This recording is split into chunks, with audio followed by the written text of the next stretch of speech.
Hingan lang natin ng konting sa loob ng 5 minuto o 4 minutes na kanilang reaction dito sa sub judice order, no?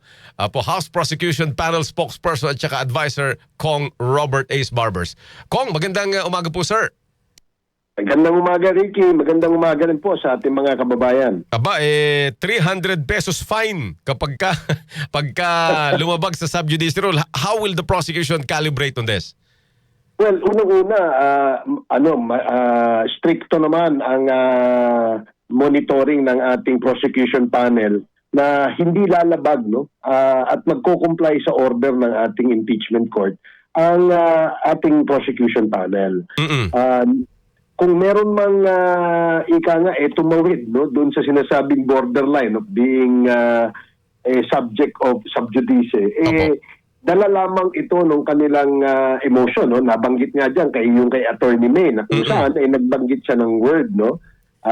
Although pinaalalahanan naman ng ating presiding officer na maging circumspect ang ating mga abogado sa loob ng korte at labas. Yes. Kami naman okay kami diyan dahil naiintindihan naman natin na tayo naman sumusunod, no, sa kautusan ng korte tungkol diyan. Opo.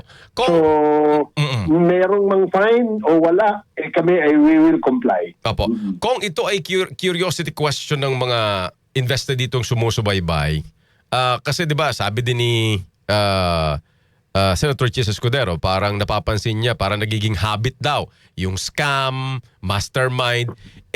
Diretsahan, straight to the point. Ito ba strategy ng prosecution o hindi? Well, hindi namin strategy yan, Ricky, no? Opo. Para lang malinaw sa lahat, sabi nga ni Attorney May na kaya nga niya nabanggit na scam ito because we want to call a spade a spade, di ba? Kung ano yung tingin dyan. Una, bakit scam? Merong pera ng pondo ng bayan. Iginamit na sana ginamit sa nararapat na paggamitan pero hindi ginamit doon. Hanggang sa dumating yung pagdidistribute ng pera at hindi malinaw kung sinong pinagbigyan. Yeah. 'Di ba? So ano yung tawag nila doon, no? Kaya na sa kanyang paniniwala, nabanggit niya na ito scam. Yeah. Sa ibang mga kasamahan naman natin sa ating prosecution panel, ang tawag naman dito ay budol, no? So parang for lack of a better word, no, to describe, siguro pinaka malinaw siguro na ito ay isang iskema sa panloloko o iskema sa pangdarambong. Tsaka yung Kong, yung modus operandi. Ayun. Kasi yung modus, binago naman ni ating presiding officer yan, no? Ginawa niyang standard operating procedure. Ayun, no? SOP. Oo. Opo. So, naging from modus operandi or operandi, ginawa niyang SOP. Right. Pero I think it's still the same, di ba? Parang ganun din. Mukha nga mas malala pa yung pagtawag doon na bilang SOP kasi parang naging pangkaraniwan o naging normal, no? Yeah. Unlike kapag modus operandi, ito'y pinlano ng mahigpitan at merong ang end objective ay panluloko. Right. Parang ganon. Kong, last na. Dahil medyo kapos po tayo sa oras. Si Colonel La Chica ba? Ano ang inyong pasya? Will he be summoned? Will he be invited or ano? Well, kasama pa rin siyang pinag-aaralan ng prosecution kung ihaharap siya. Dahil sa aming paniwala, yung mga witnesses na naiharap na ng prosecution, sapat na para sumuporta dun sa aligasyon na merong misuse, misappropriation at irregular liquidation. Now, kung meron pang evidentiary value na maidadagdag itong si Colonel La Chica, saka namin siya tatawagin. Kasi, Ricky, hindi naman na kailangan, no, na malaman pa kung saan napunta yung pera, no? Ang burden of evidence ngayon ay nasa depensa. Yes. Sila magpatunay na ito binigay nila sa mga totoong tao. Yes. Oo nga. So wala pang decision, pinag-aaralan nyo pa, but most likely hindi na papatawag. Well, most likely hindi na kasi nga sa aming palagay sapat na yung aming napakita. Meron pa kaming dalawang kasi Witness. kung iimbitahin pa natin siya, ipipresenta pa siya ng prosecution, magiging pang-apat na siya na hostile witness. Yung aming hostile witness tatlo na si Acosta, si Ortonio at saka itong si Fajarda.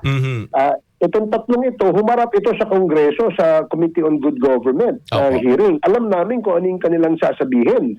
Kaya kami, we took the risk na ipresenta sila bilang hostile kahit na alam namin na adverse sa kanilang interest na ipatawag sila. Pero itong si Kernel La Chica, hindi naman ito humarap sa Kongreso. Yes. Okay, kaya mahirap naman to take that risk. Although sabi nga namin, kung meron siyang maidadagdag na evidentiary value sa kabuuan ng aming allegation dito sa Article 1, tatawagin natin siya. Alright. Pero kung siya naman ay tatawagin ng depensa, dahil nakalista siya bilang witness, handa naman ang prosecution to cross-examine him. Ayun, sige. Until next week. Kong, maraming salamat sa oras at information. Thank you po. Maraming salamat, Iggy. Former Representative Robert Ace Barbers, House Prosecution Panel spokesperson at siya din po yung nagsisilbing advisor.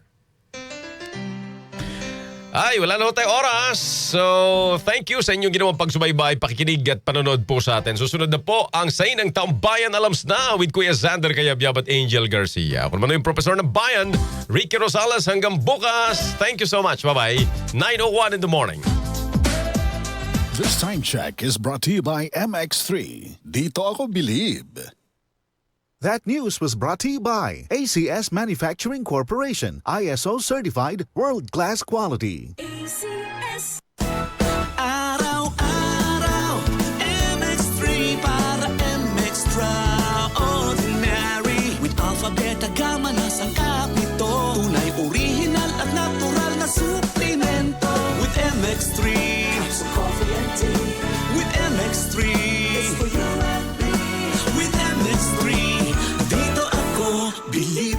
Hello, I'm Cheryl Cosim, news anchor and TV host. Sa MX3 Capsule, dito ako bilib. Mahalagang paalala, ang MX3 capsule ay hindi gamot at hindi dapat gamiting panggamot sa anumang uri ng sakit. Be extraordinary with MX3. Goodbye to me, my child. Hello, bright bar blue. Isang labanan yan. Bright bar blue. Pride Bar Blue with powerful stain-away enzymes. Malupit magtanggal ng dumit mancha pero di masakit sa kamay. Goodbye to me, my child. Hello, bright bar blue. Isang labanan yan. As tested ang cotton and polycotton. Sa mancha, malupit. Sa kamay mo, mabait. Pride Bar Blue. Manufactured by ACS Manufacturing Corporation. ISO certified. World-class quality. ACS. The king of rock and roll lives on for